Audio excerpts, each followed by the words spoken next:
Welcome to the Property Couch, where each week you get to listen to two of Australia's leading property experts. Bryce Holdaway, co-host of Location Australia on Foxtel's Lifestyle channel, and Ben Kingsley, chair of Property Investors Council of Australia and the 2014 and 2015 Property Investment Advisors of the Year.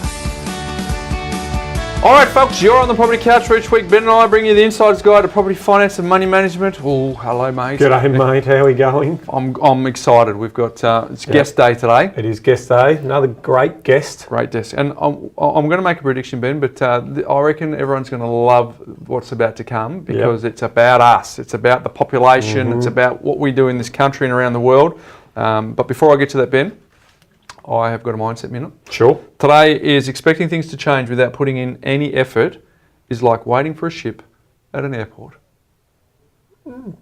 Pretty hard for a ship to sail to an airport, Bryce. And that is the point exactly, Ben. We didn't even plan that and you helped me beautifully. So thank you for that. There is no point in waiting for a ship at an airport. Hong Kong airport has little water to the side, but that's... Work with me, man. Work with me. Ivis, hey? But expecting things to change without putting in any effort is like waiting for a ship at an airport, Ben. So where can we tie that into property? I don't know. We'll let the listeners decide. Everywhere. Procrastination, the whole lot. But Ben, a couple of quick things. The webinar last week went super well. So it was great to see so many couches turn up. We hope they got some benefit out of that. Passing on the knowledge. And if you missed out, all you need to do, Ben, is go to thepropertycouch.com.au, download Money Smarts. We will have your email address and we will notify you of every single future event that we do. Educational event we're going to do. Beautiful. So check that out. And Ben, some really great news too, that we have finally made it to Spotify. Spotify helps me out because I've got Spotify at home now. Have you?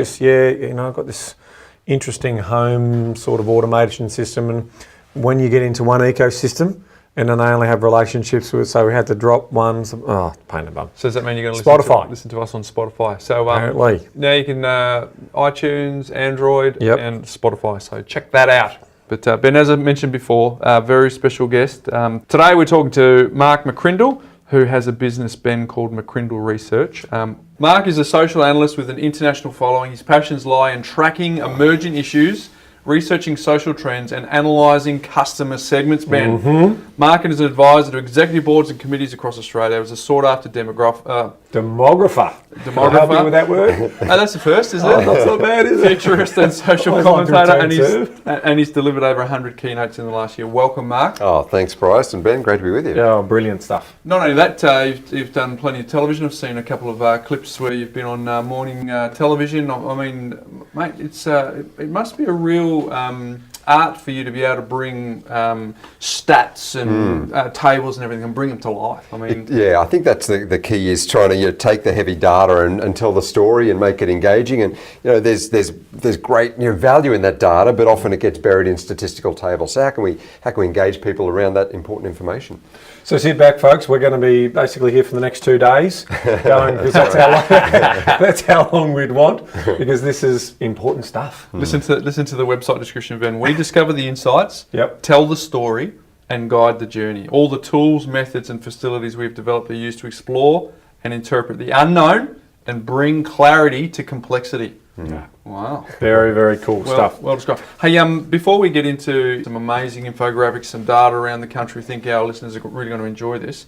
Let's take us back. How did you become a demographer? Yeah. Well, I always had an interest in people, and so as I was finishing up high school, wanted to go to uni and study something, I thought I got to do psychology. That gives us a real sense of how people think, and I probably loved the social psychology more than the clinical psych, so I moved into further study in sociology, master's degree there, and then ended up as a social researcher. So that's really the field through surveys and focus groups. It's just analysing people, groups, communities and behaviour, and demographics is a key part of inputting into that. So that's what we do. So what did the early days look like for you? Obviously you got more degrees than a thermometer there, and you clearly like to get involved in the detail. But What did the early days of demography look like for you, and what was the path to get to clearly, you're one of Australia's leaders now?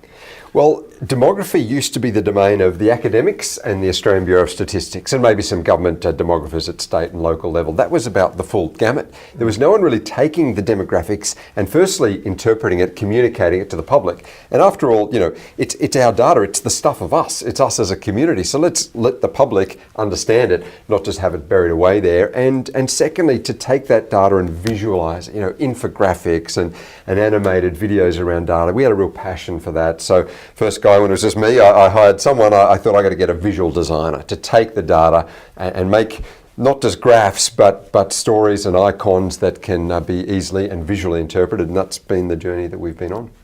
Now, Ben, we are going to share some of these infographics. Yeah, well, the big news from last week was obviously that we turned over to 25 million in population. So, in fact, I think it was last Wednesday night.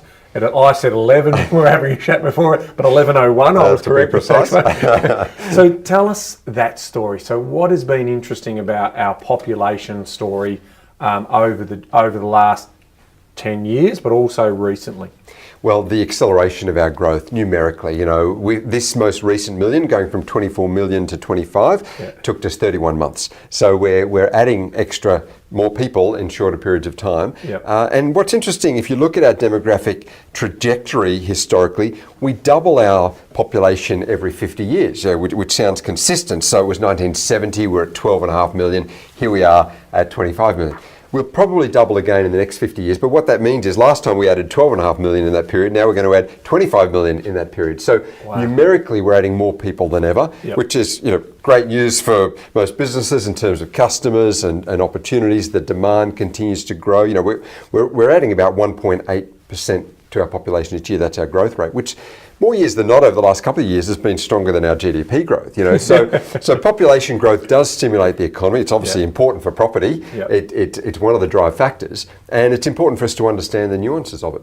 Is there a point where, how far in advance do you think through the growth? Because exponential, what you just described, that doubling is extraordinary. Is there a point where there's too many people for the resources that are available to feed and to clothe and to shelter?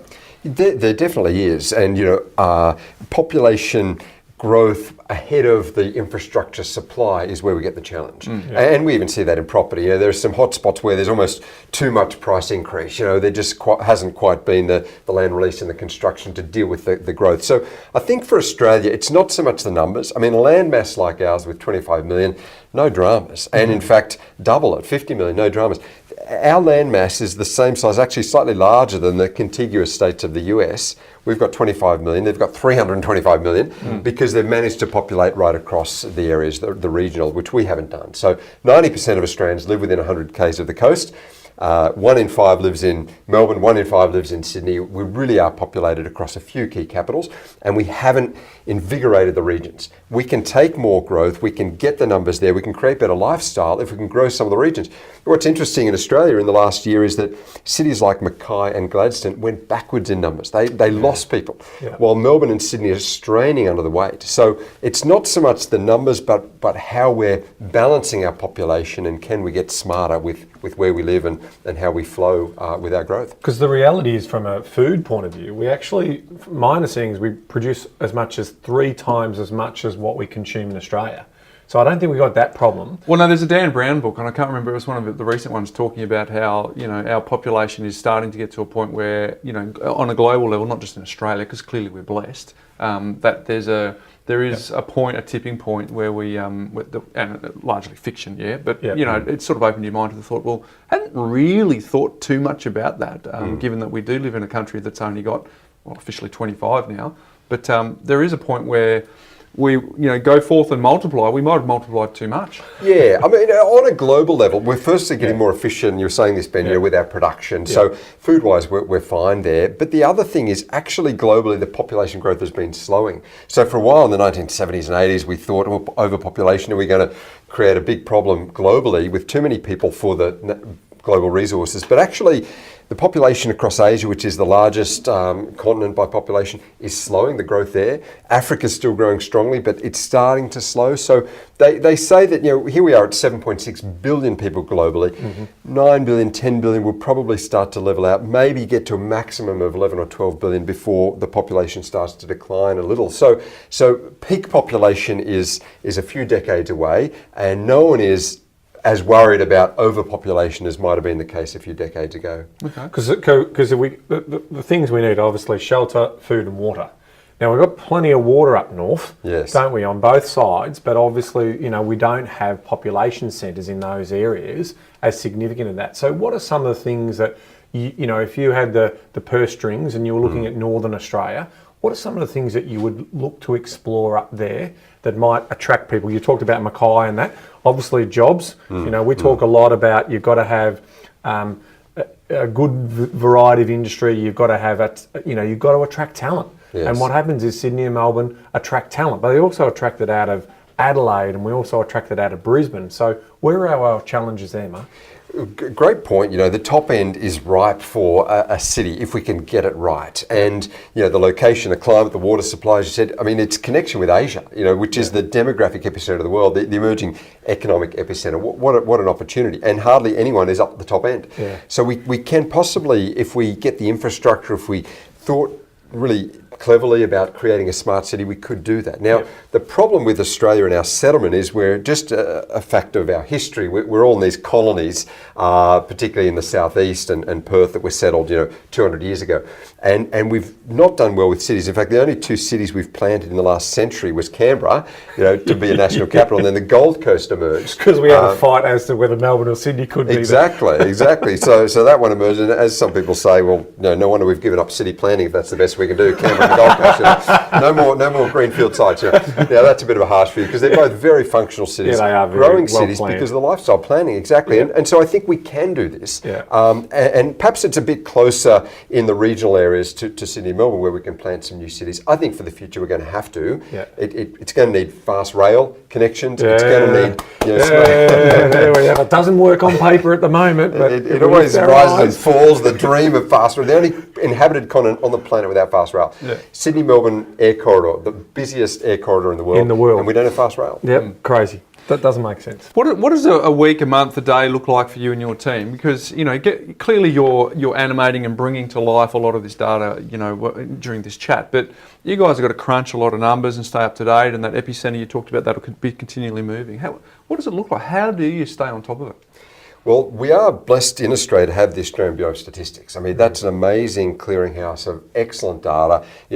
Unquestioned quality of that data and all freely accessible. The problem with it, so much comes out, it just gets buried there. So it's our job and our opportunity to take that, unpack it, try to find the story in it and communicate it. But there's other data sets as well. States and territories all have their own data beyond just demographics, health data, or just population, human population, where we're moving to or what drives us. And then we conduct a lot of our own research because it's the social analysis that's important. What are our priorities, or how are we feeling about the economy, or sentiment analysis, which is useful. And then focus groups give you that qualitative insight. So what's in our minds? What are our fears or aspirations as Australians in our community?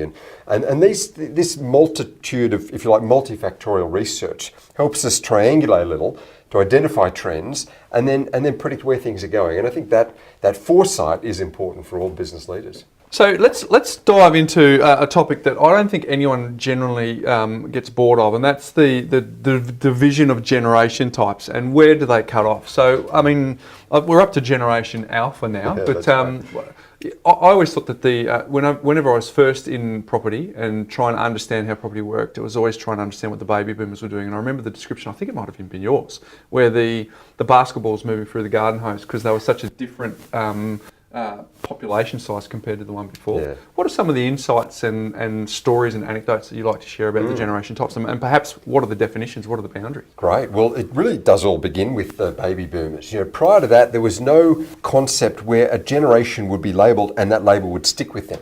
People 100 years ago talked about this generation of children or this generation of older people, but the label didn't stick with them. They weren't defined as a cohort. But the baby boomers was, as you said, this basketball of births. You know, from 1946, the birth rate shot up, obviously post-World War II. Are we expecting that in Croatia too, after sort of getting qualifying for the World Cup? They're expecting a little baby boom there. Yeah, a little bit of excitement over there, maybe.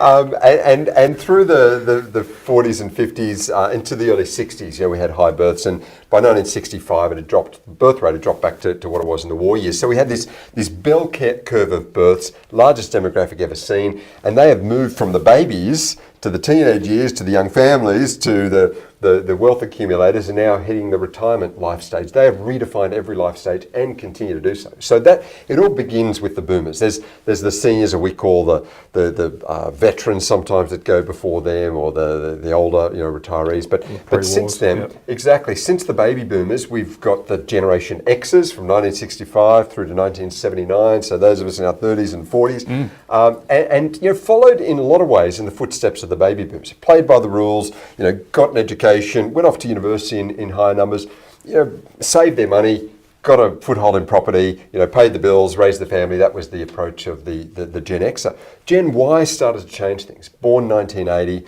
through to 1994, shaped in this new digital era, a little bit more of a focus on lifestyle, mixed it up a little, almost took some of their future retirement years, started sprinkling it earlier in life, taking a year off after graduating and working for a year or two, taking 6 months off. Taught us a lot about lifestyle, but really mixed up how it used to be. And I think for them, it's not just this financial destination. It's not just the home as the preeminent focus. It's the journey, Smashed Avo generation, as they've been called, spending money at the cafes. And since then, we've had Generation Z, born from 1995 through to 2009, so teenagers and young people.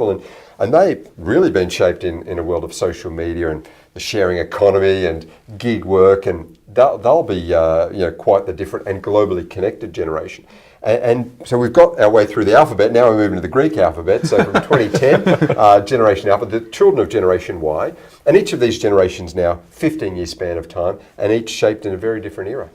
So Mark, we look at this quite intently in terms of long-term property growth. Okay, so we know that in the data it suggests that the land value closer into the major metropolises is usually it's what underpins value. Ultimately, the land is the land. That's we can't create any more of it in those areas. When it's fully utilised, it expands out. I want to link that into this generational story because I still think we are creatures of village, and we still are social creatures, and we want to stay together. Now, one of the things that the baby boomers and also the Gen Xers have been blamed for is obviously housing affordability. We've made everything a lot more expensive, and life's a little bit tougher for our Y Gen and obviously our Z Gen and now the Alpha Gen that's going to come through. We've sort of hustled around this idea that it's 40 for the future, because what also that the baby boomers have done and the X Gen have done is they've used technology and they've used their university degrees and they've made health better. We've made living standards better. They've made all of these things. So we're now living longer. If we think about all the builders and the people pre-war and all of that, they were dying at 65, 70. Yes. Pensions for 5 years were okay, but running pensions for 30 years for people who are going to hang around a lot. I mean, what is some of the advice for these generations, the Y Gen and the Z Gen, around the fact that, hey, thanks guys, you've done a great job, leave it with us, let us take it from here, and getting them in onto the property, onto the property ladder or something along those lines. Have you got any insights into that? I think, it's sketching that story for them that, look, they are going to live longer. They are going to have higher retirement lifestyle expectations. It's not, the Tuesday lunch special at the RSL anymore. That's not what a retirement life is about. It's about travel. It's about higher expenses. It's about wanting the health and medical care you need. If you hit your 80s and you want to hit replacement, you want to hit replacement, And so that comes at a cost. So not only will they live longer, be active later, have higher lifestyle expenses in their years, but all of that is going to require greater money, and they're going to have to self-fund it because the government paying on the healthcare and retirement costs, the pension is not going to be around for them. No. And that means that they've got to get started in creating their own financial safety net, not just relying on someone else. Now, the challenge for Generation Y and the Zs is that they're investing in their own education, which is a great thing, but it does mean they're delaying their earnings years. So they're in university later in life, they're having a bit of lifestyle with that. They're starting their earnings years later than their parents did, but also in debt. So they're behind, they're not at zero anymore when they start, and then they've got to pay off the HECS debt and everything else. So they are behind where their parents were. That's part of the challenge. And the other thing is, because they don't have the foothold in property, they don't have the mortgage, which has been proven to be a forced savings vehicle. You've got to pay that thing down. If you don't have that, great, you've got money to spend, but you don't end up with this appreciating asset. And that has landed them a little bit further behind as well. And, it does give options in terms of travel and freedom, but it means that they're not progressing at the same pace as their parents. So we saw in Europe, in a lot of areas in Europe, the balance is around 50-50, and in some cases 60-40 to renters who are more focused on their super or their pension funds as opposed to owning property. Obviously in Australia, we call it the Great Australian Dream. It was led by obviously the baby boomers and the governments of the day in terms of giving everyone a chance to own a home. Do you see that changing? Because we're seeing it in the data, aren't we? We're seeing that 70-30, where we were sort of sitting for several generations, is now moving more towards more renters as opposed to owner-occupiers. Exactly, and that is an unfortunate trend, that property ownership amongst the younger generation is falling behind. And the Hilda data from the University of Melbourne here is fascinating on that. So they show that a decade and a half ago, you look at the under 40s, and we had more than 1 in 3 owned a home.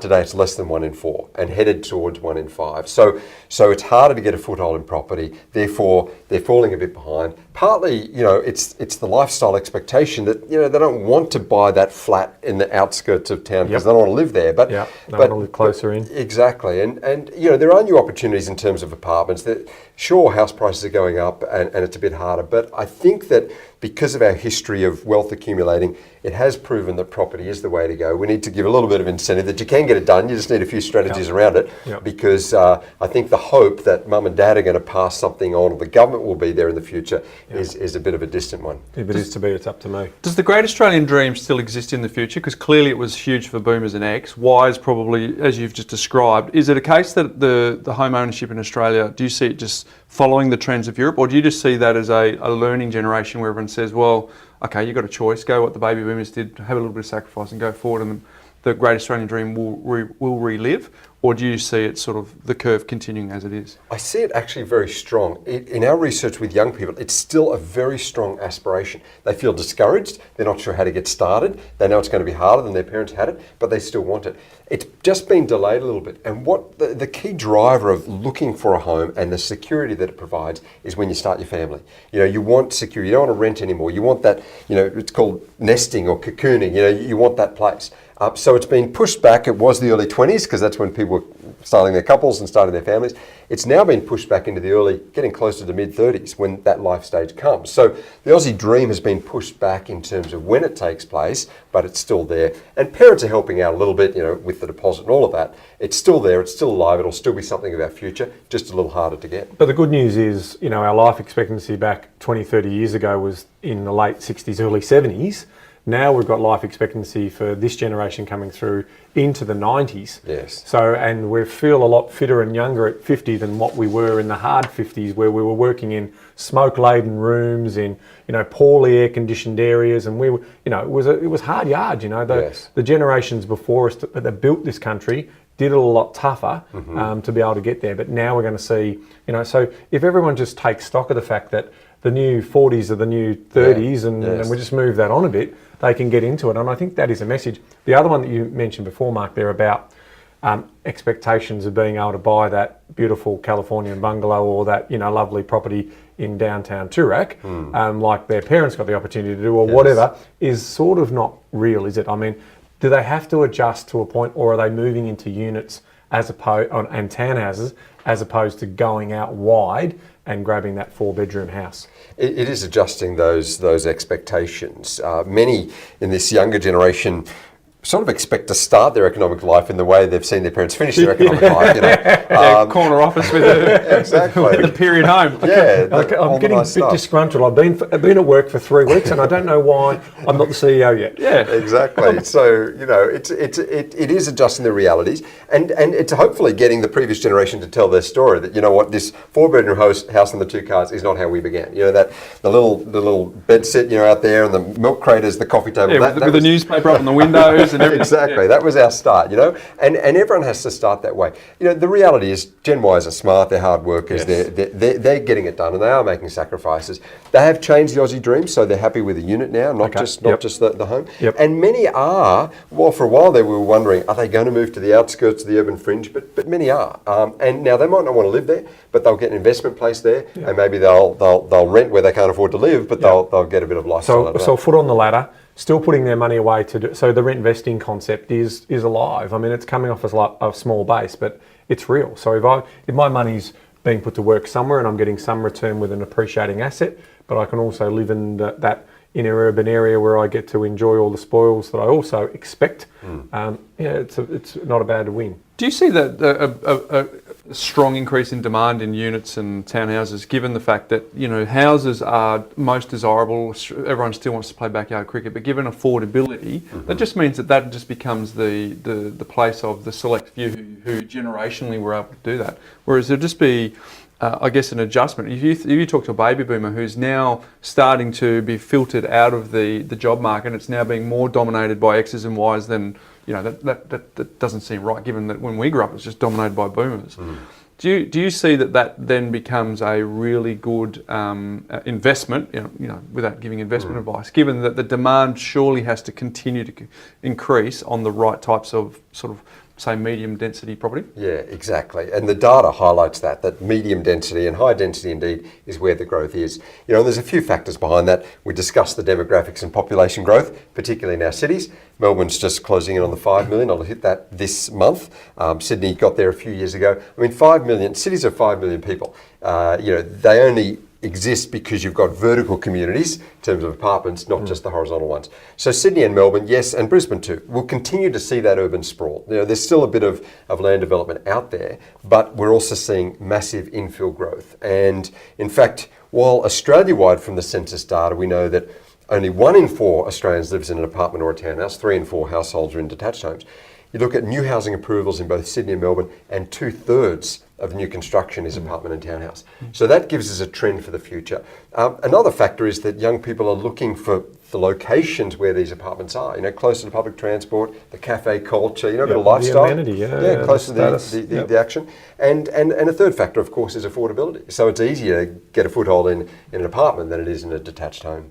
So, if we lift our eyes and think 20, 30, 40 years from now, when we've got autonomous cars, maybe even the odd drone picking us up as taxis, yes.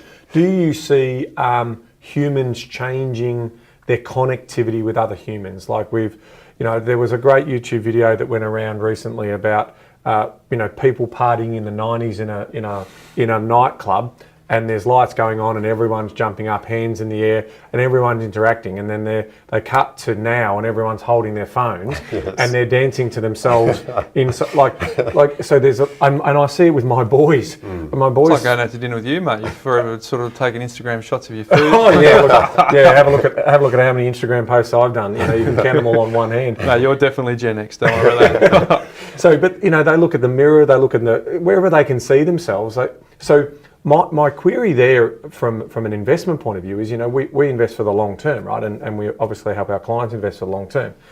Are we going to see a rapid movement for people escaping to their fortresses and their gated communities on the outskirts because people are driving their cars and they can still be they can still have strong productivity because they don't have to worry about driving anymore, or they can get into a drone or maybe an automatic chopper or something like that's going to happen.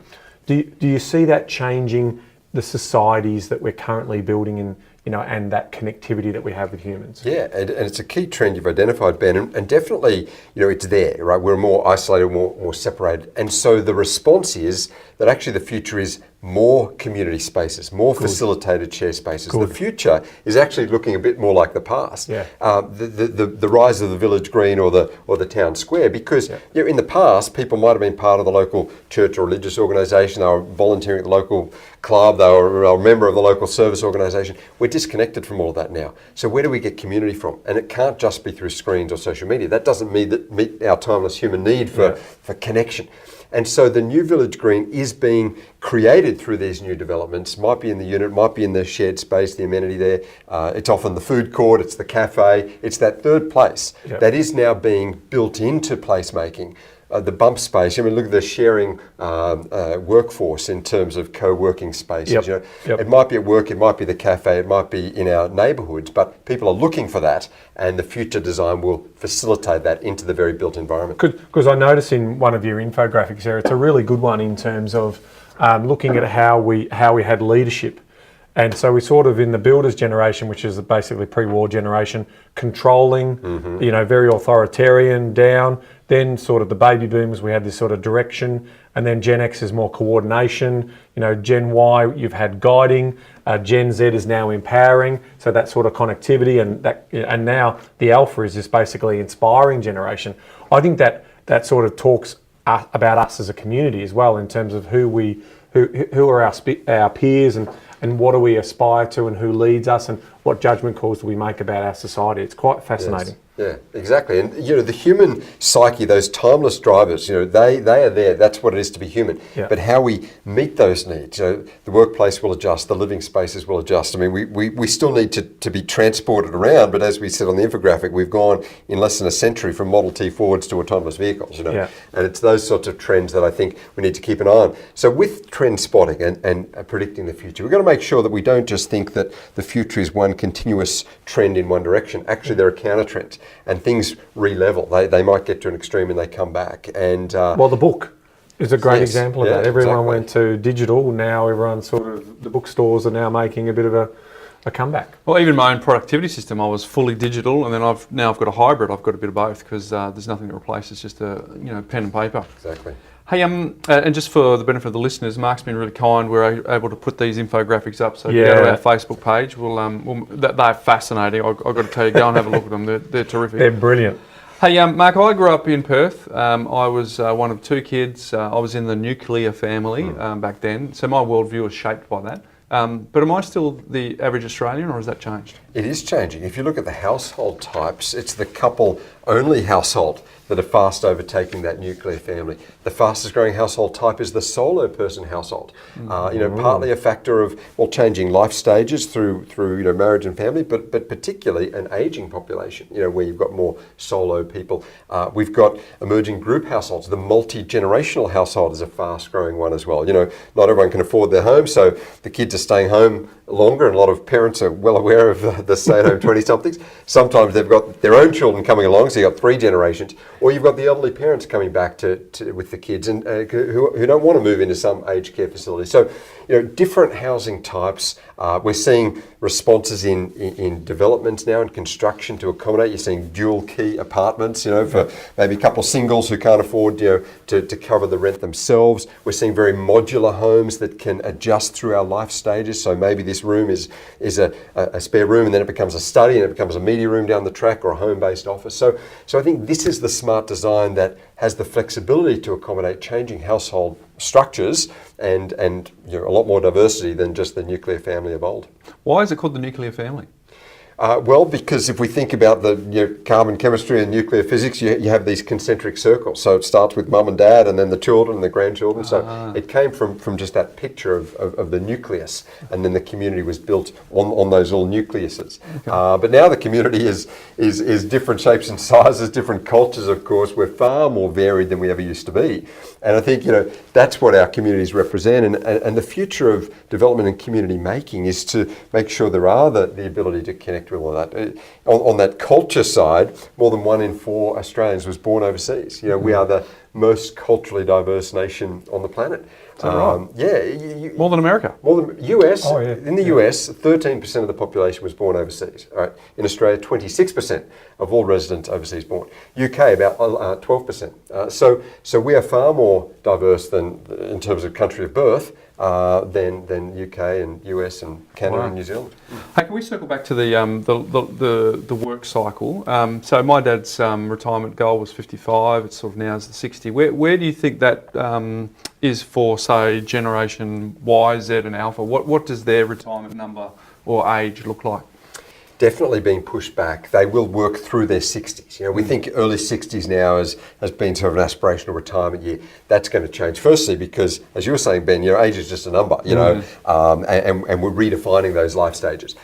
Secondly, because they'll need to work later, they'll want to work later. I mean, if your key social bottleneck is the workplace, if that's where you get the social connection and a bit of value and a contribution, then why would you want to stop working? And of course, we're not swinging shovels or axes as a job anymore. We're not out there laying bricks. Some are, importantly. But a lot more people are earning money in a knowledge economy. So the health doesn't give way. The back or the strength doesn't knock us out of a physical workforce as it used to. So we can work later, and we'll see a lot more of that. So you talk about in one of your infographics the Australian income and wealth distribution per generation type. I don't think it would be too much of a surprise to realise that the baby boomers are doing pretty well. But you've broken them up to younger boomers and older boomers. Yeah. Why'd you do that? Well, we took each of these life stages. We just wanted to have it similar to compare, and so we had 10-year, age ranges. 25 to 34, 35 to 44, etc. And so then we've got equal age range, and then we look at the population share, and actually each of those 10-year age groups has a similar population share, 13 or 14% of the population, each of these 10-year age groups.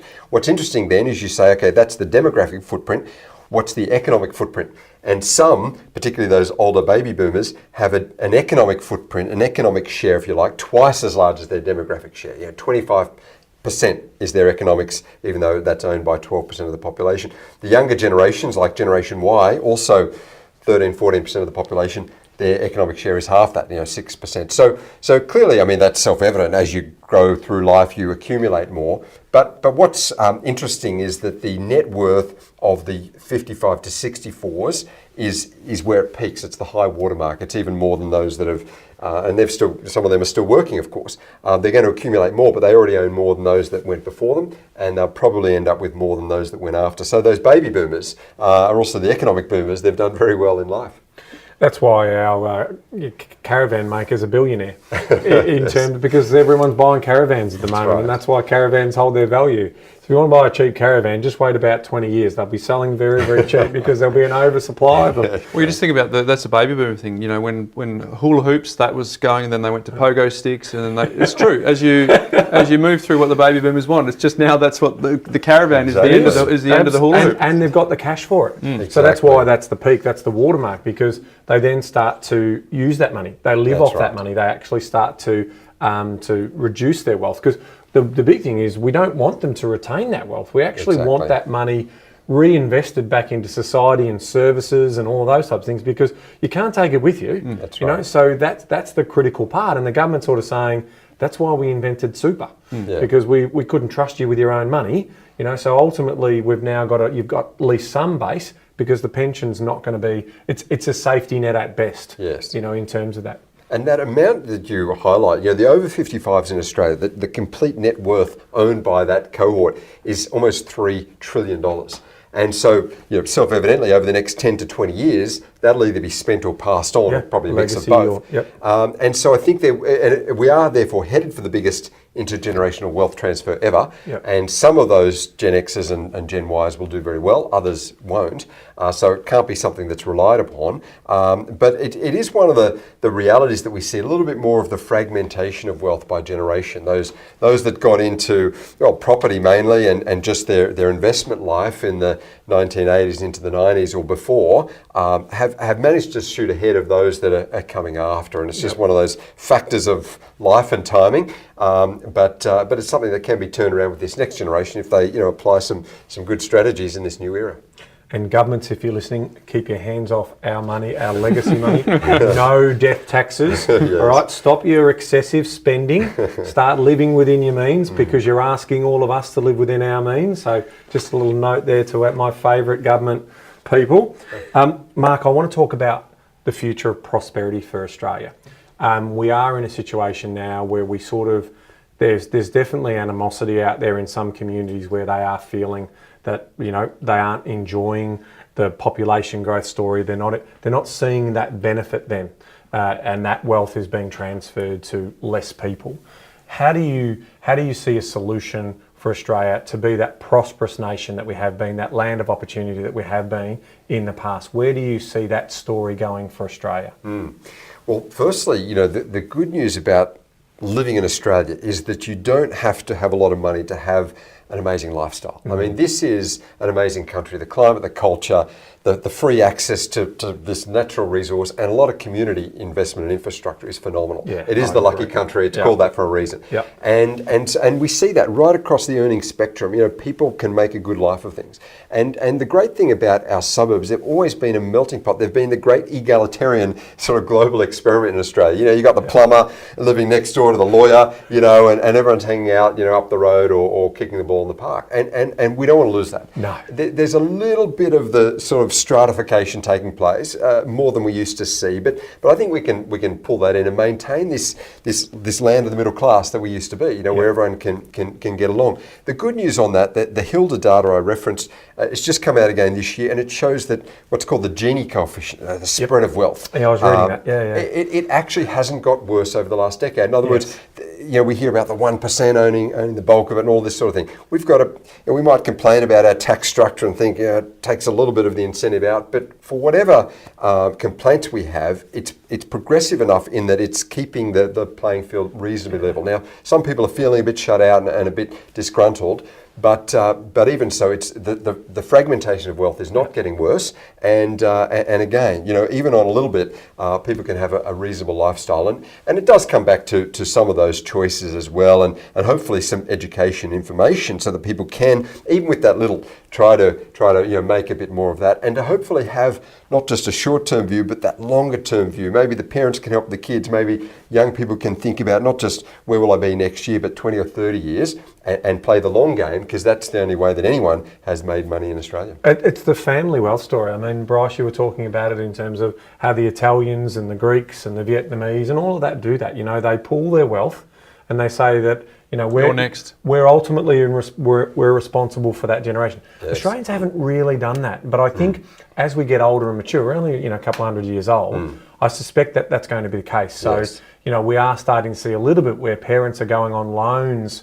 From a servicing point of view, they used to be able to do a servicing guarantee in the past, but then the government stopped that, or the regulator stopped that, because they wanted responsible lending. But now we're starting to see them take a small interest on the title, which allows them to also increase the servicing, which gets them into the market. Because ultimately, it's there for everyone, isn't it? I mean, if you decided to have a family and you want to see that family enjoy the spoils and the lucky country that we've talked about before, you're going to have to start looking at that. And I suspect that's where it's going to go. I think we're going to see this sort of household wealth start to take shape, and these home offices, as we call them, in the financial services side. Usually only the realm of the 20 million plus, 10 million plus households. Now we're going to see these home offices where people are building up $1 million or $2 million in net worth, are now starting to say, well, we need to have this managed properly in terms of what that looks like. That's good. It's good to have that intergenerational family view. And one place we do it well in Australia is in business, small business, family business. Yes. We have one of the highest entrepreneurial rates in that we've got 25 million people, 2.2 million businesses, actively trading businesses, not holding companies or what. And so that means there's one active business for every 11 Australians. And the majority of those, of the 2.2 million, 2 million of them are employing less than 5 people. So micro, small businesses or non-employing, sole traders. So we are pretty good in that space. And that does provide a wealth or accumulation vehicle for a lot of people. And it really has been the backbone of our economy of recent years.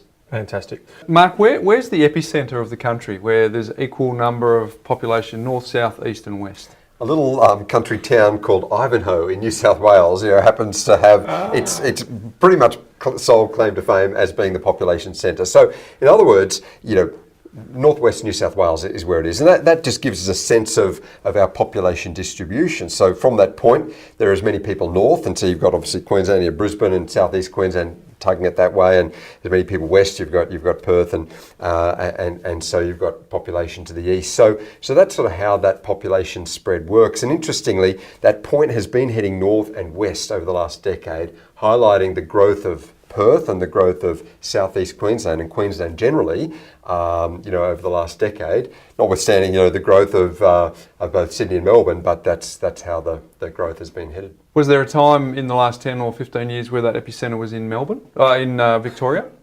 It doesn't move that much. And even if you bring it down to a state basis, and just highlighting the dominance of, say, our capital cities over the state populations, the population centre of Melbourne is in Melbourne. The population centre of Victoria is in Melbourne. Yeah. The population centre of New South Wales is in Sydney, just to the northwest of Sydney. And that's because, and again, it's sort of, we love our cities, but you think about Victoria, 3/4 of the whole state lives in Melbourne. And in New South Wales, 2/3 of the whole state lives in Sydney. Queensland is a bit different in its population distribution. It's the most decentralised of our states. Half of the population lives outside of Brisbane. You got 11 of our top 30 cities that are representative. You see the infographic, these little dots that represent our top 30 cities by population. And Queensland has more of them than any other state, 11 of these things, because there's growth up and down the coast. It's not just about Brisbane, whereas New South Wales and Victoria are really dominated by the capitals. And that goes to explain why they don't necessarily have daylight savings, because it's half the population don't give a rip about being in alignment with the capital city, so therefore they find that hard to get the vote. Is that similar to Perth? Because Perth struggles to get, my parents, they want daylight savings so they can talk to the grandkids at 2 hours apart rather than 3 hours apart. But is that largely because, what's the distribution for Perth? Perth is actually very similar to Victoria. 3/4 of the whole state of WA lives in Perth. So it is very city-centric there. It does have, some strong regional, roots outside of Perth. But that's just sort of particularly settlement patterns. The capitals have really dominated the landscape of our states and territories. Mark, I want to talk about the future of work. And in terms of, we're seeing some reports come out about universities, and the courses that are currently being offered in universities are almost, with the innovation trends that are coming through, they're starting to question the value of some of that, because the knowledge and machine learning, artificial intelligence, everything's changing so quickly. Where do you see the sort of future of work and opportunities in Australia? Yeah, it's an important issue, isn't it? Because the world is changing so fast. We need to future-proof our own careers and that of our kids. And the world is heading, obviously, with artificial intelligence, robotics, automation, towards, anything that can be outsourced to computers will be. Anything that's procedural, that's sequential, that's structural, that's gone from a human perspective, and so it should be. We want to inspire people to add a bit of value to their roles, not just sort of be a wet machine, if you like, an embodied machine. Yep. And I think there's greater dignity in giving people a role that can offer some inspiration and a creative and a transformative, approach. So I think that's a good thing. But we've got to make sure that we're prepared for this. We've been seeing it for some time. Manufacturing sector declining, clerical sector declining, because we need to add value in our roles. All of the studies are showing that anything that involves a strong people interaction. So the future jobs are not just people that are programmers on technology. It's nurses, it's teachers, because they are roles that aren't easily outsourced. And they're some of the biggest roles by employment size currently. But you've got managers, you've got professional people that are interacting with other people. That is hard to outsource to a computer or to offshore. Anyone that's in the creative space, anyone that's a decision maker, that's in some sort of innovation area, anyone that's a communicator, and we've got a lot of high-end salespeople that are in that communication space. Again, that's not the sort of thing that can be computerized. So if people have social skills, people skills, creativity thinking, and leadership skills, their future is very bright. They're not going to be competing with a computer. And where's our competitive advantage as a nation in looking at, the future of work? it's in this entrepreneurial space, back to that small business back. This is the can-do country. We find a way, we make it happen, and we champion small businesses. We champion the innovator and the thinker who can come up with a solution. In terms of a small country, 25 million, we think it's a big number, but globally, we're less than 1/3 of 1% of the world's population. We really are small, and in our region of Asia, we're tiny. We're dwarfed. But we punch above our weight with innovation, with invention. I mean, look at the medical science world, the ResMeds and the cochlears. Phenomenal. We used to think that we were good on the sporting field. That was our key international stature. But now it's in the boardroom. It's in banking and finance. It's in medical innovations. It's in small business, startups, tech. And I think we've got the ingredients of what any great nation needs. A fascinating story some years ago, Edward de Bono, that lateral thinker. Someone said, all right, you're good at thinking. Tell us, if you had to design the perfect country, what would it be like? And he said, well, you want mid-level population, 20 to 30 million. You don't want too big. You'd want it in a temperate zone, so probably the Pacific area. You'd want an island continent so that you're not having to protect your borders. You'd want a good agrarian base so you can be self-sustaining, good mineral base as well. You'd want English speaking because that's the global. He went on like this. He said, but we don't have to invent it. It exists and it's called Australia. Isn't that amazing? Very cool. And if you think about the ingredients we've got and the education base we've got, I mean, we really can be and indeed are global leaders. So I think we've got the right ingredients, but we're also called the land of the long weekend. So we don't want to sort of sit back and think it's all going to happen. We've got to work for it. We are globally There's a bit of entitlement in there as well. Yeah, we're very lucky.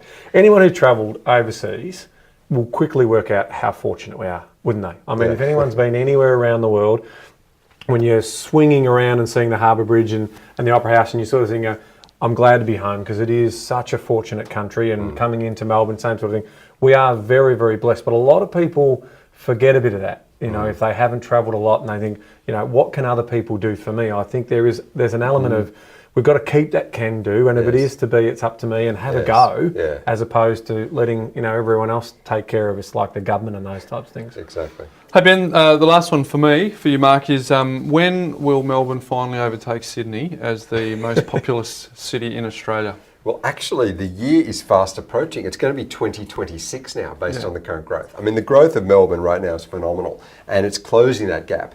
It was about 15 years behind to get to 4 million, and it's only about 2 or 3 years to get to 5 million, and it'll get to 6 million about the same time as Sydney will. So within the next decade, we'll see Melbourne overtake Sydney. And will stay there, or will it just be, the population makes Melbourne real estate more expensive, so will there be parity, or will Melbourne just stay ahead? It probably will stay ahead for a while, but it could experience, if we don't manage the growth, it'll experience what Sydney experiences. Sydney is growing through overseas migration, it's growing through natural increase, it's shrinking through local internal migration. In other words, more people within Sydney move out of Sydney than Australians move into Sydney. Melbourne has that third factor of growth, that it's got more people moving in from other parts of Australia than are leaving Melbourne for other parts. But if we don't keep up with the investment, the infrastructure, if traffic and commute times increase, if we can't get the infrastructure around investment and health right, it'll become a victim of its own success, a little bit like some parts of Sydney are, and people are like heading out. So I think at the moment, it's got the livability, it's got that world's most livable city sort of moniker. I think it's continuing to do well, but the investment does have to keep pace with the population. And do infrastructure planners take advice from the likes of you for this type of thing, or have they got it all in-house and they've got the answers themselves? Increasingly, we are being involved with government demographers and with planning, and the reality is that we need that different thinking, because we have fallen behind our infrastructure investment in Australia, mainly because we went off the wrong numbers. In 1998, the forecast was that Australia would get to 25 million in about 2050, 2051. Oops. We got there slightly 33 years early. 4 degrees on that little linear. Whoa! Exactly. And the problem is, we were basing it on old assumptions. That is, the birth rate's flat. Well, the birth rate went up with that baby bonus.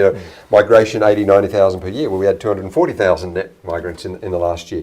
Longevity, as we've reached our peak. Well, no, we're continuing to increase life expectancy. So the point of that for us all is that we can't, in the 21st century, apply 20th century modelling. We can't look back at the past, extrapolate the line forward and think that's our future. Because you've got disruption, you've got change, and it requires different thinking to plan for a fast changing future.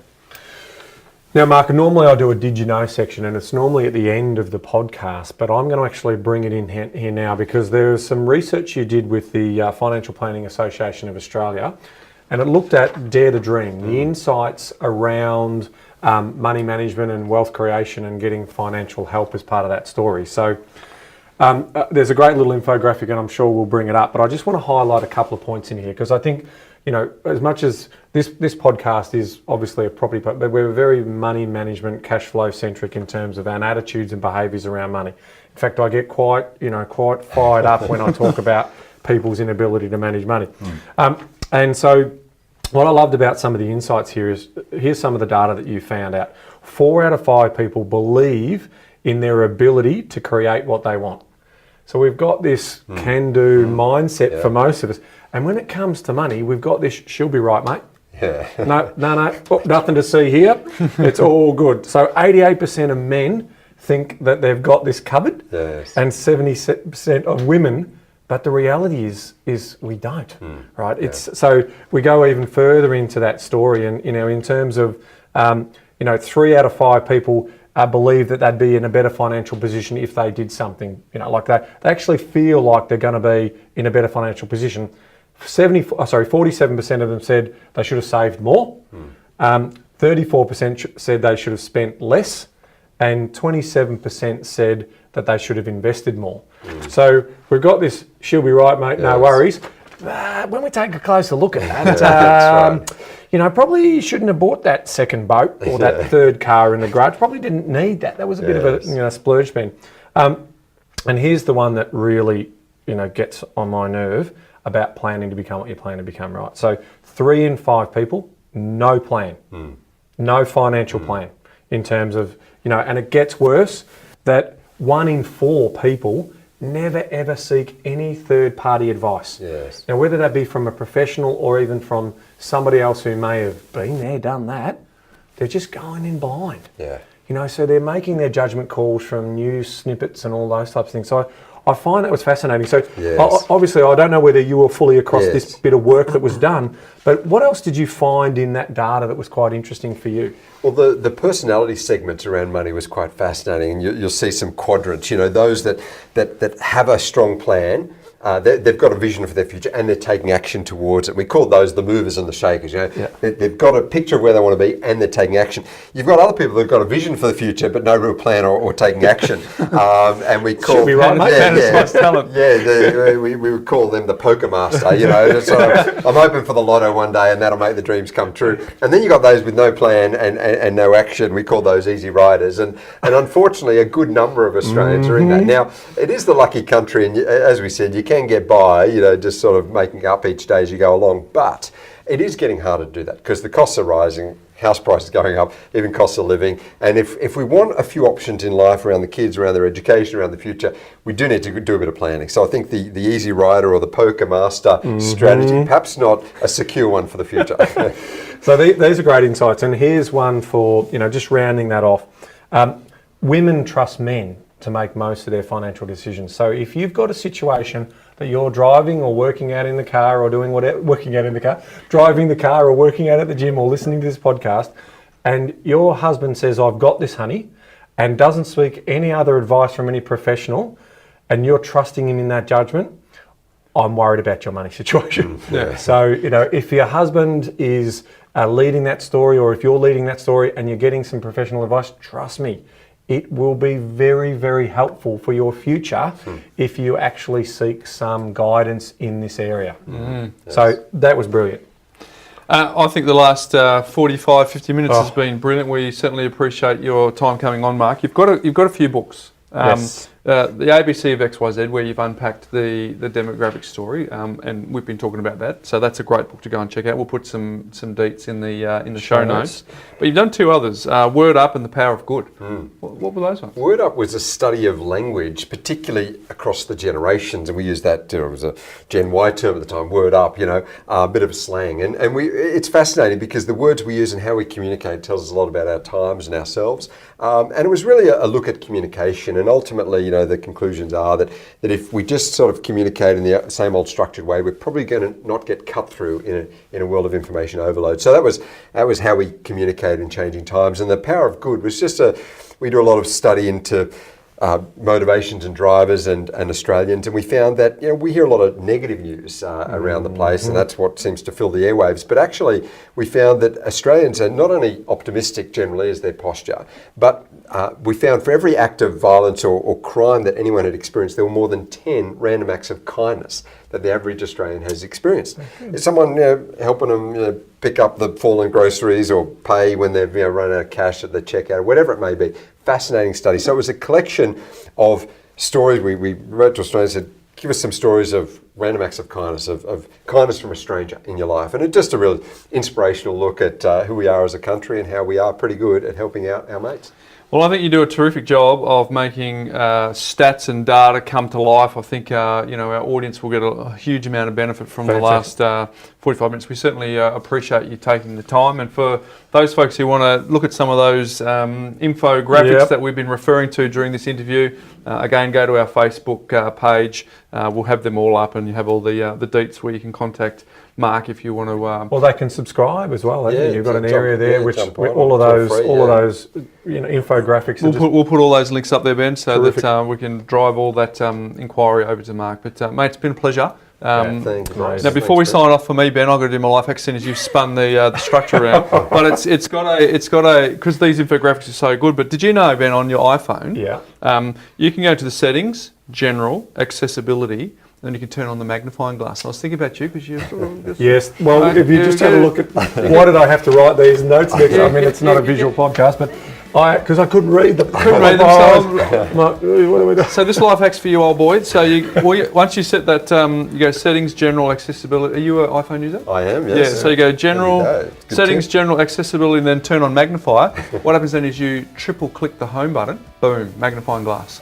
So Ben, you can then go and read all of these infographics. Wow, let me go and grab my phone. Hey, you can't burn paper like we used to do when we were growing up with the traditional magnifying glass, but there you go, the iPhone has a magnifying glass. But again, it's been terrific. Thanks for coming on. It's been a real pleasure, and we look forward to catching up with you. We would love to get you back on next year. It'd be amazing. When the population ticks over to the next milestone. So. Awesome. Thanks, Bryce. Thank you. And Ben, until next week. Knowledge is empowering, Bryce, but only if you act on it. See you next week.